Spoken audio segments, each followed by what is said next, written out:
মা, তোমার জন্য ওয়েডিং ড্রেস কিনে এনেছি, পরে দেখো কেমন লাগে গু। কি কিনেছিস? আমি অবাক হয়ে জিজ্ঞেস করলাম। ছেলে একটা বড় শপিং ব্যাগ নিয়ে এসেছিল। ব্যাগ খুলে একটা লাল রঙের বেনারসি শাড়ি বের করল। এটা ওয়েডিং ড্রেস? আমি হাসলাম। সে গম্ভীর মুখে বলল, হ্যাঁ মা, তোমার জন্য। কার বিয়েতে পরব? আমি জিজ্ঞেস করলাম। সে আমার কাছে এসে বসল। তোমার নিজের বিয়েতে? আমার হাসি থেমে গেল। কি বলছিস তুই? সে আমার হাত ধরে বলল, মা, আমি তোমাকে বিয়ে করতে চাই। তুই পাগল হয়ে গেছিস? আমি বললাম। সে শান্ত গলায় বলল, না মা, আমি খুবই স্বাভাবিক। আমি তোমাকে ভালোবাসি, একজন পুরুষ যেভাবে তার স্ত্রীকে ভালোবাসে। এই শাড়ি পরে তুমি আমার বউ হয়ে থাকো গো। আমি শাড়িটা হাতে নিলাম। কত দামি লাগছিল। কোথা থেকে টাকা এনেছিস? আমি জিজ্ঞেস করলাম। সে বলল, আমার সঞ্চয় থেকে। মা, আমি অনেক দিন ধরে এই দিনের জন্য অপেক্ষা করেছি। তুমি একবার শাড়িটা পরে দেখো কেমন লাগে। লাল রঙের শাড়িটা আমার কোলে রাখা ছিল, যেন রক্তের মতো গরম লাগছিল। এই গল্পটি সম্পূর্ণ শুনলে আপনাদের পানি অটোমেটিক বের হয়ে যাবে, সো যত দ্রুত সম্ভব হাতের কাছে টিস্যু নিয়ে বসে পড়ো। বিছানার চাদর যেন নষ্ট না হয় সেটা সম্পূর্ণ খেয়াল রাখার অনুরোধ জানিয়ে গল্পটি এখন শুরু করব। তার আগে সর্বশেষ অনুরোধ, দয়া করে এমন পানি বের করার গল্প নিয়মিত শুনতে আমাদের চ্যানেলটি সকলেই সাবস্ক্রাইব করুন। ধন্যবাদ। হ্যালো বন্ধুরা, আমার নাম নূরজাহান বেগম। আমার বয়স 40 বছর। আমার স্বামীর নাম কামরুল ইসলাম, বয়স 43 বছর। আমাদের 2 সন্তান, রিয়াদ আর শামিয়া। রিয়াদ 18 বছর বয়সী, কলেজে পড়ে। শামিয়া 10 বছর বয়সী, স্কুলে যায়। আমার মনে আছে সেই দিনটার কথা যেদিন আমার জীবনে এক অদ্ভুত রহস্যের সূচনা হয়েছিল। সেদিন সকালে আমি রান্নাঘরে কাজ করছিলাম, হঠাৎ রিয়াদ এসে বলল, মা, আজকে তুমি খুব সুন্দর লাগছ। আমি তার দিকে তাকিয়ে হাসলাম। কেন বলছিস এমন? সে আমার পাশে এসে দাঁড়াল। মা, তুমি কি জানো আজকের দিনটা কত বিশেষ? কি বিশেষত্ব আছে আজকের? আমি জিজ্ঞেস করলাম। সে রহস্যজনক ভঙ্গিতে বলল, আজকে থেকে আমাদের সম্পর্কটা পরিবর্তিত হয়ে যাবে। আমি অবাক হয়ে তার দিকে তাকালাম। কি বলছিস তুই? রিয়াদ আমার কাছে আরও কাছে এল। মা, আমি তোমাকে অন্যভাবে দেখি। তুমি শুধু আমার মা নও, তুমি একটা সুন্দর নারী। আমি তার কথা শুনে হতভম্ব হয়ে গেলাম। রিয়াদ, তুই কি বলছিস? মা, আমি তোমাকে ভালোবাসি। শুধু ছেলে হিসেবে নয়, একজন পুরুষ হিসেবে। সে আমার হাত ধরার চেষ্টা করল। আমি পিছিয়ে গেলাম। তুই পাগল হয়ে গেছিস নাকি? না মা, আমি খুব স্বাভাবিক। আমি অনেক দিন ধরে এই অনুভূতি চেপে রেখেছি। আজকে বলার সাহস পেয়েছি। রিয়াদ আমার চোখের দিকে তাকিয়ে বলল, মা, তুমি আমার হয়ে যাও। আমি কিছুক্ষণ নীরব থেকে তার দিকে তাকিয়ে রইলাম। তারপর হঠাৎ জোরে হেসে ফেললাম। তুই কি করছিস রে রিয়াদ? মা, আমি মজা করছি না। আমি সত্যি বলছি। সে আমার কাঁধে হাত রাখল। তুমি এত সুন্দর, এত আকর্ষণীয়। বাবা তোমার যোগ্যতা বুঝে না। রিয়াদ, থামো। তুই কি বলছিস জানিস? আমি তার হাত সরিয়ে দিলাম। তুই আমার ছেলে। মা, সম্পর্কের বন্ধন দিয়ে ভালোবাসাকে বেঁধে রাখা যায় না। রিয়াদ আমার 2 হাত ধরে বলল, আমি তোমাকে চাই। আমি তার হাত ছাড়িয়ে নিয়ে বললাম, রিয়াদ, তুই কি করছিস? তোর বাবা আসলে কি ভাববে? বাবার কথা ভুলে যাও। আমি তোমাকে তার চেয়ে ভালো রাখতে পারব। রিয়াদ আমার গালে হাত দিল। মা, তুমি আমার সাথে পালিয়ে যাও। আমরা দূরে কোথাও চলে যাব। আমি তার হাত সরিয়ে দিয়ে বললাম, তুই সত্যিই পাগল হয়ে গেছিস কি? কিন্তু আমার মনের ভিতরে একটা অদ্ভুত অনুভূতি হচ্ছিল। রিয়াদের কথাগুলো আমার মধ্যে একটা অজানা আবেগ জাগিয়ে তুলছিল। মা, আমার কথা ভাবো। আমি তোমাকে রানী বানিয়ে রাখব। রিয়াদ আমার কাছে আরও কাছে এল। তুমি শুধু আমার হয়ে থাকো গো। আমি তখন রান্নাঘর থেকে বেরিয়ে বসার ঘরে চলে গেলাম। রিয়াদ আমার পিছু পিছু এল। মা, তুমি রাগ করো না। আমি তোমার মন বুঝতে পারছি। তুই কিছুই বুঝিস না রিয়াদ। আমি সোফায় বসে বললাম। তুই আমার ছেলে। এটাই বাস্তবতা। মা, বাস্তবতা হলো আমি তোমাকে ভালোবাসি। এই ভালোবাসা কোনো নিয়মকানুন মানে না। রিয়াদ আমার পাশে বসে বলল, তুমি আমার অনুভূতি বুঝতে পারো? আমি তার দিকে তাকিয়ে বললাম, রিয়াদ, তুই কি জানিস তুই কি বলছিস? হ্যাঁ মা, আমি জানি। আমি অনেক ভেবেচিন্তে এই কথা বলেছি। রিয়াদ আমার হাতের উপর হাত রাখল। তুমি একবার আমার প্রেমিকা হয়ে দেখো। আমি তার হাত সরিয়ে দিয়ে উঠে দাঁড়ালাম। রিয়াদ, তুই একবার ডাক্তার দেখা গু। মা, আমার কোনো অসুখ নেই।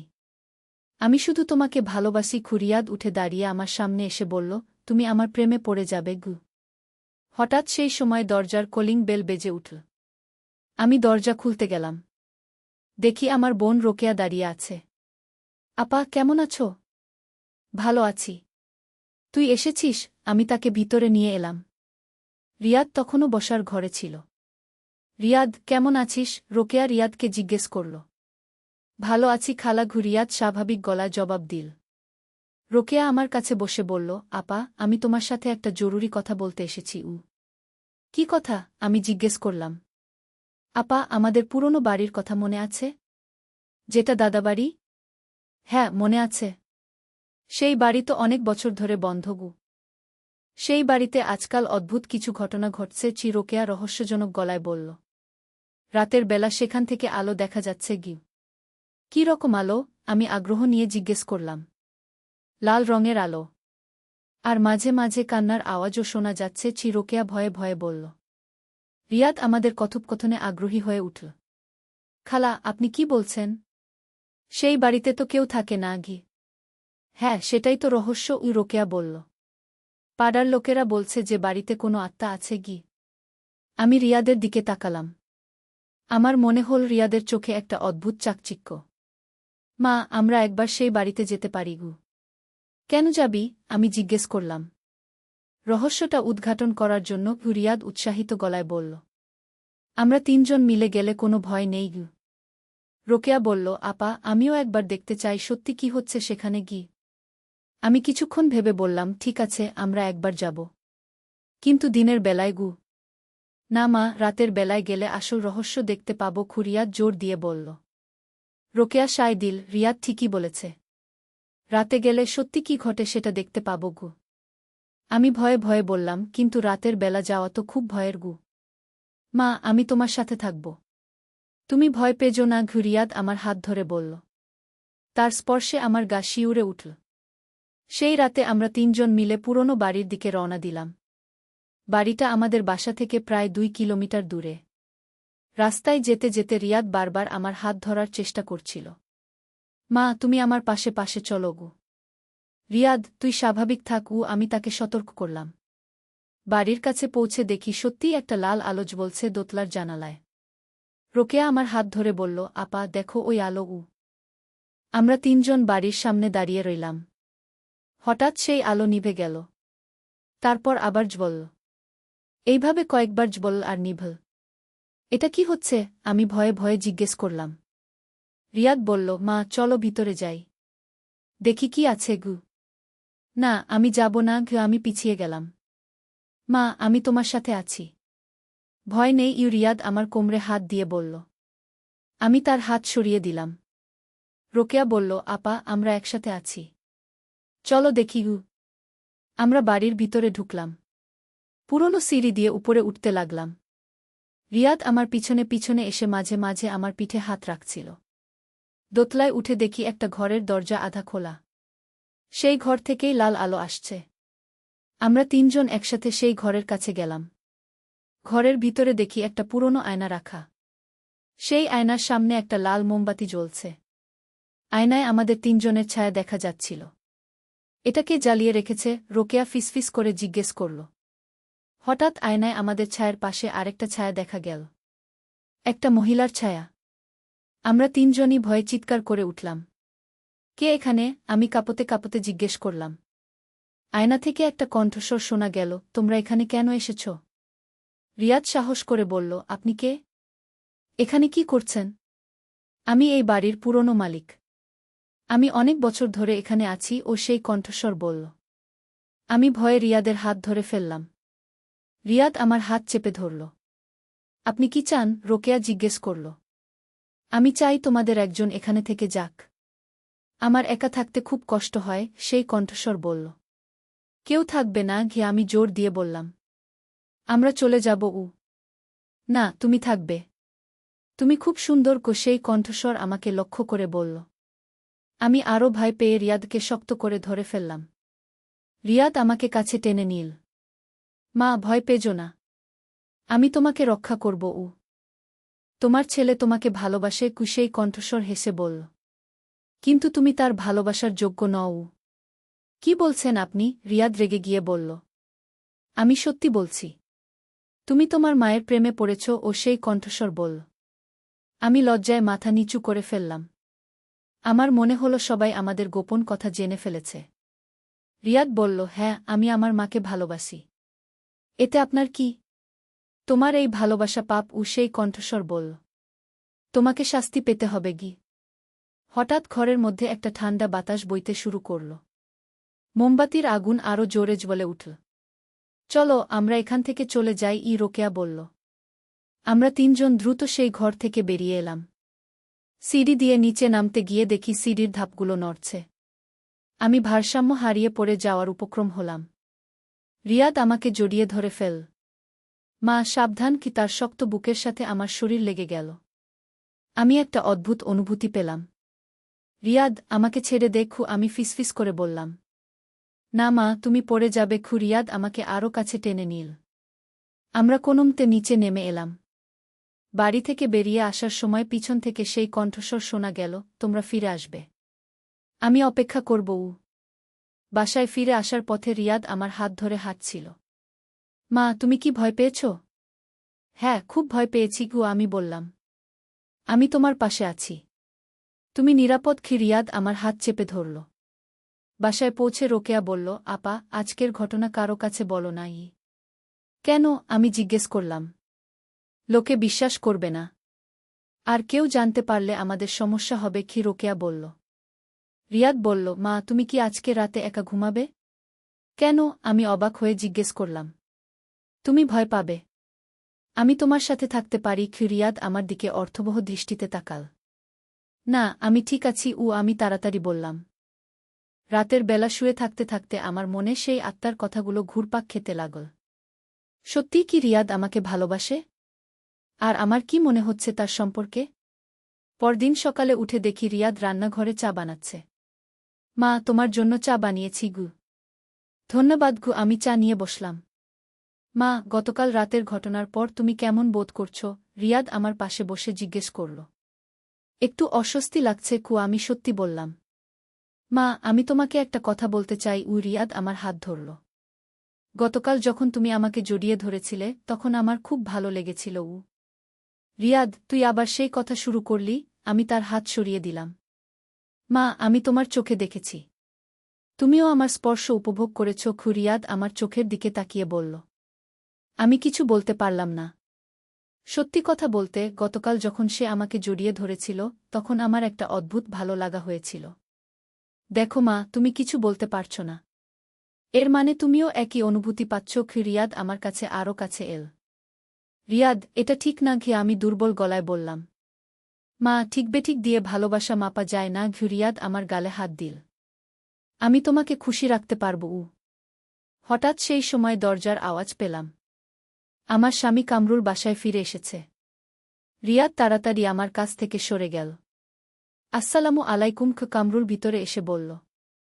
ওয়ালাইকুম আসসালাম। আমি জবাব দিলাম। তোমরা কি করছিলে? কামরুল জিজ্ঞেস করল। কিছু না, চা খাচ্ছিলাম। আমি স্বাভাবিক থাকার চেষ্টা করলাম। কামরুল রিয়াদের দিকে তাকিয়ে বলল, রিয়াদ, তুই আজকাল মায়ের সাথে অনেক সময় কাটাচ্ছিস? হ্যাঁ বাবা, মা একা থাকে। তাই তার সঙ্গ দিই। রিয়াদ চালাকি করে জবাব দিল। ভালো করেছিস। মায়ের যত্ন নিতে হবে। কামরুল রিয়াদের পিঠে হাত দিয়ে বলল। আমি রিয়াদের দিকে তাকালাম। তার চোখে একটা বিজয়ী হাসি দেখতে পেলাম। সেই দিন সন্ধ্যার দিকে আমি একা বাসায় ছিলাম। কামরুল অফিসে, সামিয়া বান্ধবীর বাসায়, আর রিয়াদ কলেজ থেকে ফেরেনি। হঠাৎ দরজার বেল বাজল। দরজা খুলে দেখি একটা অচেনা লোক দাঁড়িয়ে আছে। বয়স প্রায় 50-এর কাছাকাছি। আপনি কে? আমি জিজ্ঞেস করলাম। আমার নাম আকরাম। আমি ওই পুরনো বাড়ির রক্ষক। লোকটা বলল। আমার গা শিউরে উঠল। কোন বাড়ির? যেই বাড়িতে আপনারা গতকাল গিয়েছিলেন। আকরাম সাহেব বলল। আপনি কি করে জানলেন? আমি ভয়ে ভয়ে জিজ্ঞেস করলাম। আমি সব দেখেছি। আমি দূর থেকে আপনাদের উপর নজর রেখেছিলাম। আকরাম সাহেব বলল। আপনি কি চান? আমি জিজ্ঞেস করলাম। আমি আপনাকে একটা সতর্কতা দিতে এসেছি। ওই বাড়িতে আর যাবেন না গিয়ে আকরাম সাহেব গম্ভীর গলায় বলল। কেন? আমি জিজ্ঞেস করলাম। ওই বাড়িতে একটা অভিশাপ আছে।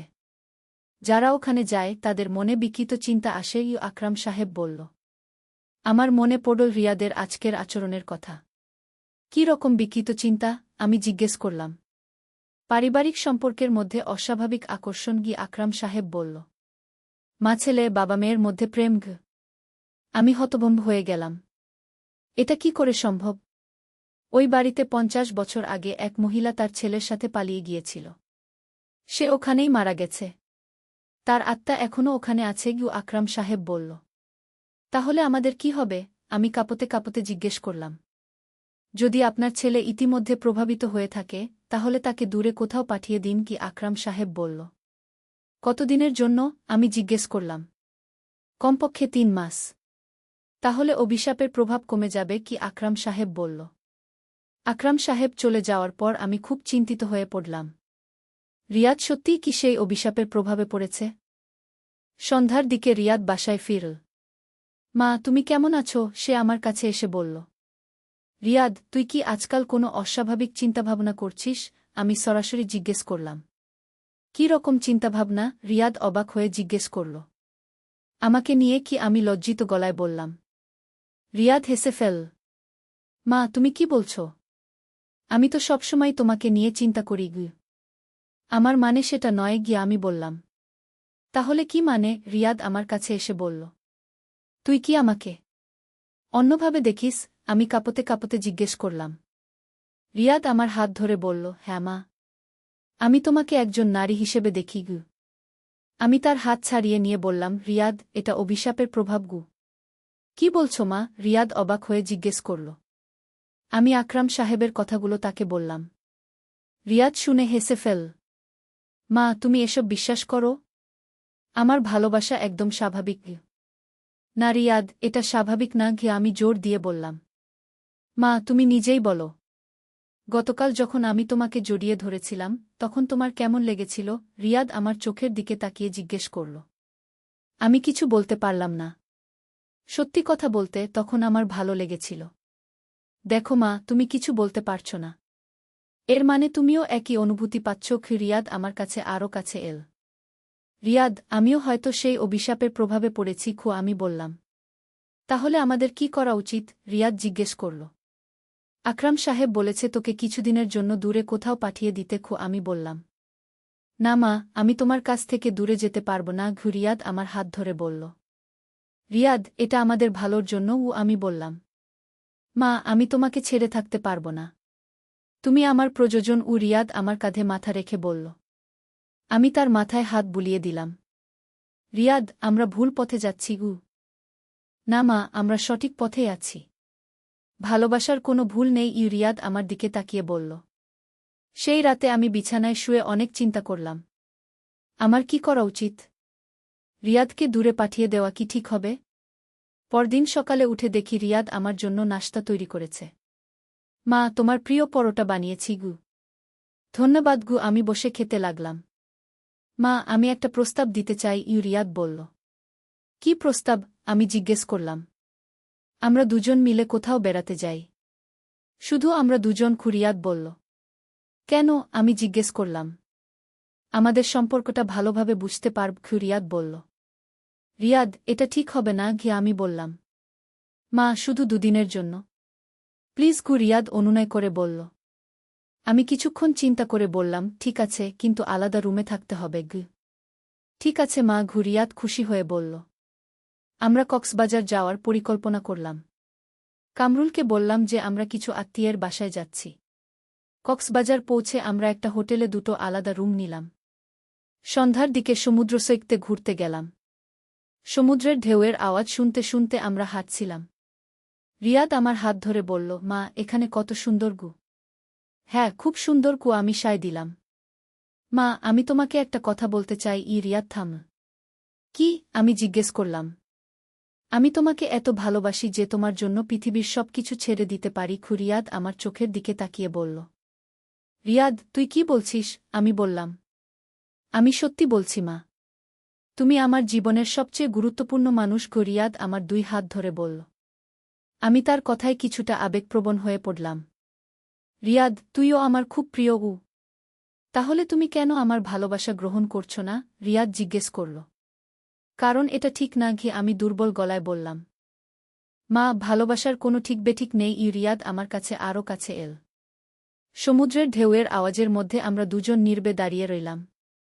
রিয়াদ আস্তে আস্তে আমার কাছে আরও কাছে এল। মা, আমি তোমাকে চুমু দিতে পারি? রিয়াদ ফিসফিস করে জিজ্ঞেস করল। আমি কিছু বলতে পারলাম না। আমার মনে হচ্ছিল যেন আমি কোনো স্বপ্নের মধ্যে আছি। রিয়াদ ধীরে ধীরে আমার দিকে ঝুঁকে এল। আমি চোখ বন্ধ করে ফেললাম। হঠাৎ একটা জোর আওয়াজ শুনে আমি চোখ খুললাম। দেখি একটা বাচ্চা ছেলে কাঁদছে। তার মা তাকে সান্ত্বনা দিচ্ছে। আমি রিয়াদ থেকে দূরে সরে গেলাম। রিয়াদ, আমরা হোটেলে ফিরে যাই। মা, তুমি কেন সরে গেলে? রিয়াদ হতাশ গলা জিজ্ঞেস করল। আমি ভুল করতে যাচ্ছিলাম। আমি বললাম। হোটেলে ফিরে আমি আমার রুমে চলে গেলাম। রাতের বেলা খাওয়ার সময় রিয়াদ খুব নীরব ছিল। রিয়াদ, তুই রাগ করেছিস? আমি জিজ্ঞেস করলাম। না মা, রাগ করিনি। কিন্তু হতাশ রিয়াদ বলল। কেন? আমি জিজ্ঞেস করলাম। তুমি আমার অনুভূতি বুঝতে চাও না? রিয়াদ বলল। রিয়াদ, আমি বুঝি।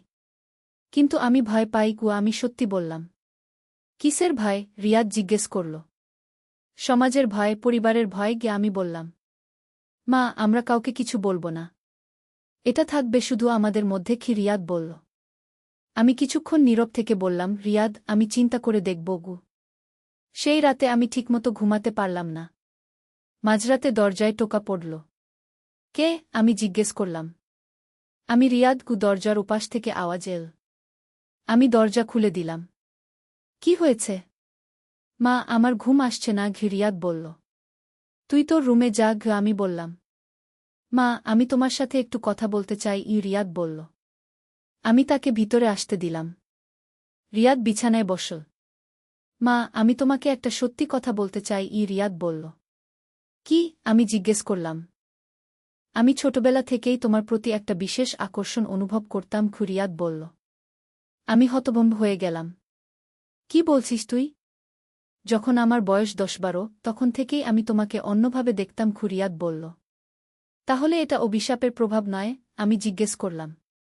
না মা, এটা আমার নিজের অনুভূতি। রিয়াদ আমার হাত ধরে বলল। আমি কিছুক্ষণ নীরব থাকলাম।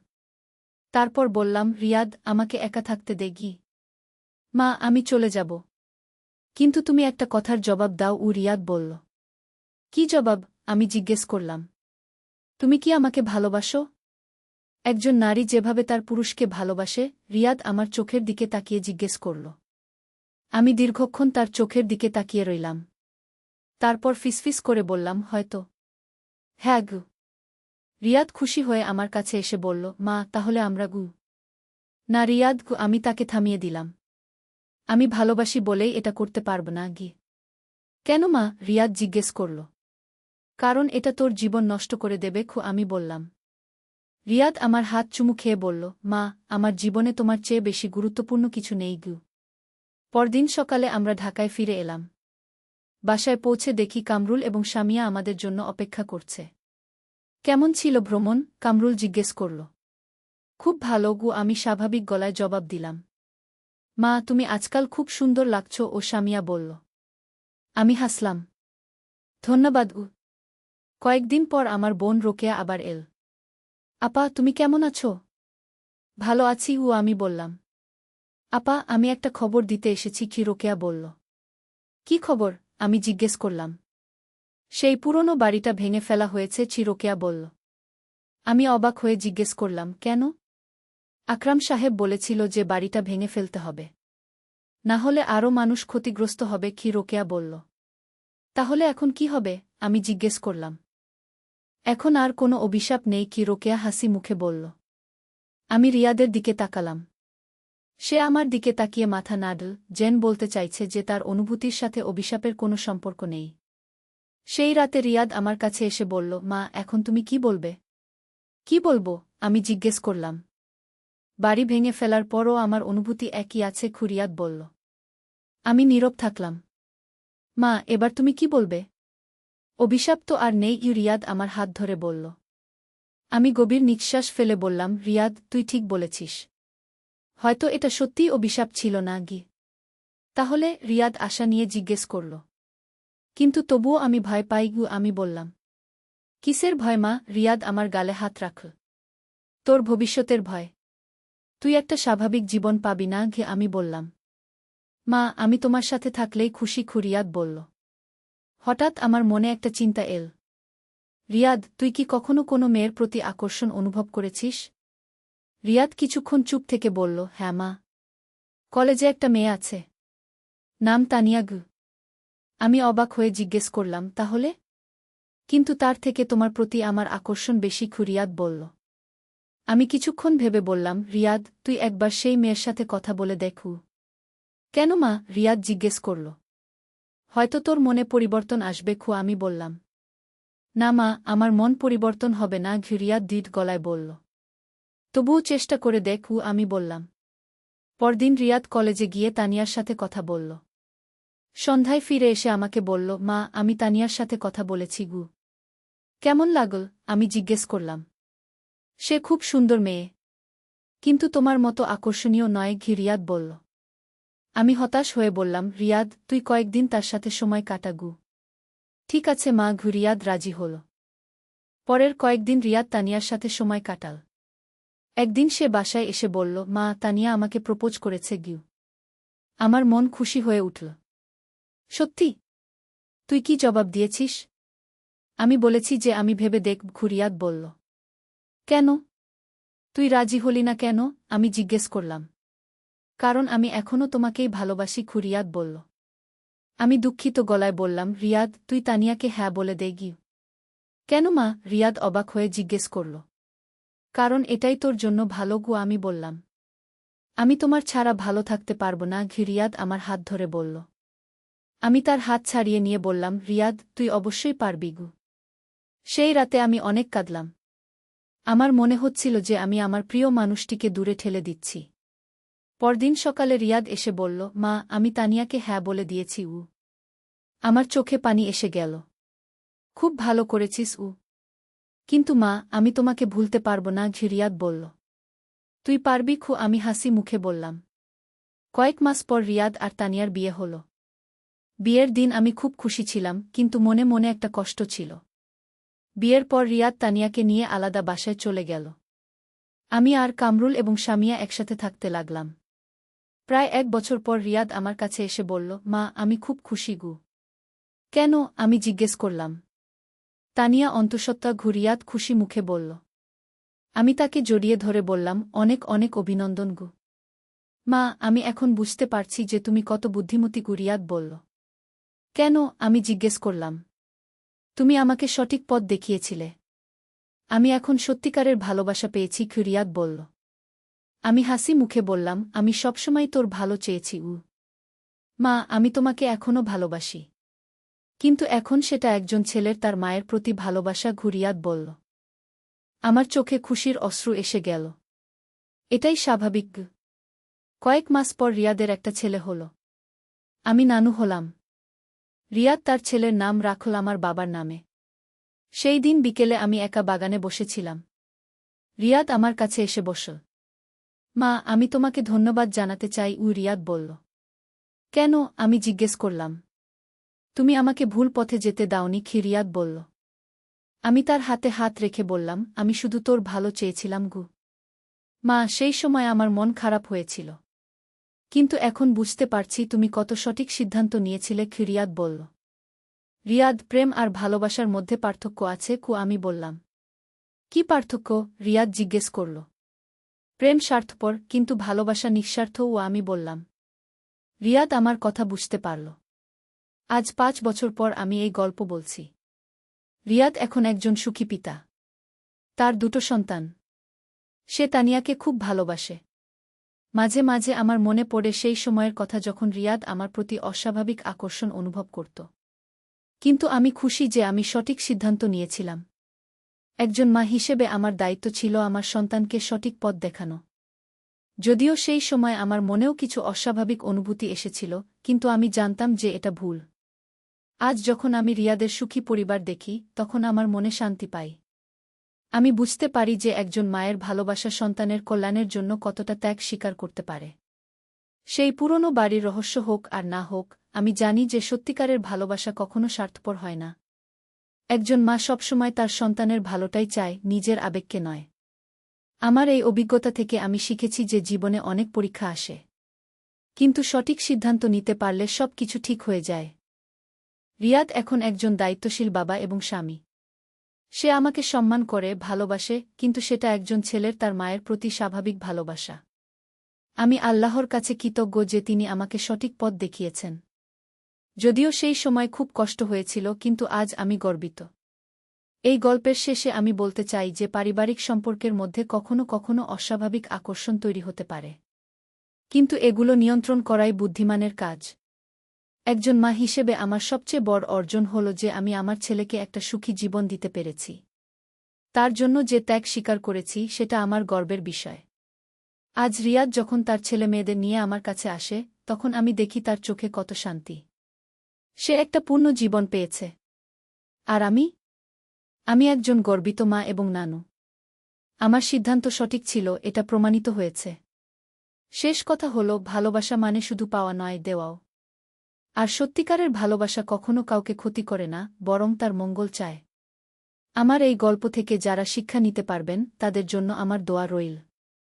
জীবনে যে কোনো পরিস্থিতিতেই সঠিক সিদ্ধান্ত নেওয়ার তাওফিক যেন আল্লাহ সবাইকে দেন। আজ আমার বয়স ৪৫। রিয়াদের বয়স ২৩। সে একজন পরিণত মানুষ। আমি যখন তাকে দেখি, তখন গর্ব অনুভব করি যে আমি একজন সফল মা। এই গল্পটি শেষ করার আগে আমি বলতে চাই যে জীবনে কঠিন সময় আসবে, কিন্তু ধৈর্য আর বিবেকের সাথে সিদ্ধান্ত নিলে সব সমস্যার সমাধান হয়। আমার প্রিয় ছেলে রিয়াদ আজ সুখী। তার স্ত্রী তানিয়াও খুশি। তাদের ২ সন্তান সুস্বাস্থ্যের সাথে বড় হচ্ছে। আর আমি একজন সন্তুষ্ট মা। আমার কোনো অনুশোচনা নেই। আমি জানি যে আমি যা করেছি সেটা ঠিক ছিল। এই গল্পের মাধ্যমে আমি সবাইকে বোঝাতে চাই যে মাতৃত্ব একটি পবিত্র দায়িত্ব। একজন মা সবসময় তার সন্তানের কল্যাণ চায়, নিজের স্বার্থ নয়। আল্লাহ আমাদের সবাইকে সঠিক পথে চলার তাওফিক দিন। আমিন।